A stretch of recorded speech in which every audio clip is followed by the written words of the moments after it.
إلى ولاية سليانة في الشمال الغربي من تونس توجهنا، وبالتحديد معتمدية قعفور التي بدأت شوارعها هادئة وخالية في ساعات الصباح الأولى.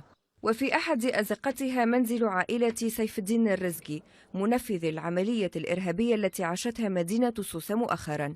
استقبلنا والده واصطحبنا إلى غرفة الجلوس أين الأم والجدة، وكان هذا الحوار. بالنسبة لسيف ولدي، نهار الخميس قبل الجمعة راه موجود هنا مع حكاية 12 موجود هنا.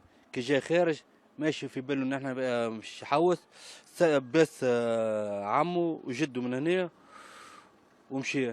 نحن ما علمناش باللي سمعت اللي سيف ولدي هبط لتونس. قالت لي اخته راه هبط لتونس باش يشق فترة كدا صاحبه نهار الخميس قبل المشكل بنهار. نهار كسرت المشكلة ما نكذبش عليك، وقجوني جماعة الابحاث ما عنديش فكر اللي قالوا له كيفاش ما علمكش بالحكايه. قلت لهم ما ودي ما علمنيش، ما تفرجش في التلفزيون، انسان مريض. والدة سيف الدين لم تكف عن البكاء.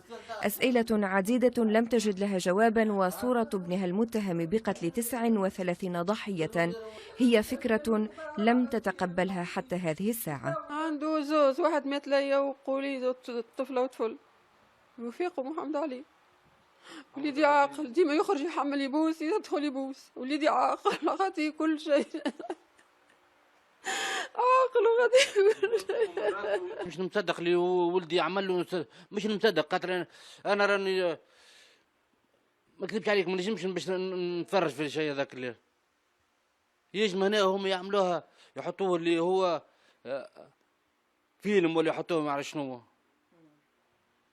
اما انا نحب ولدي يجيبوه لي ونشوفه انا وامه راه دار هو ولا خاطر.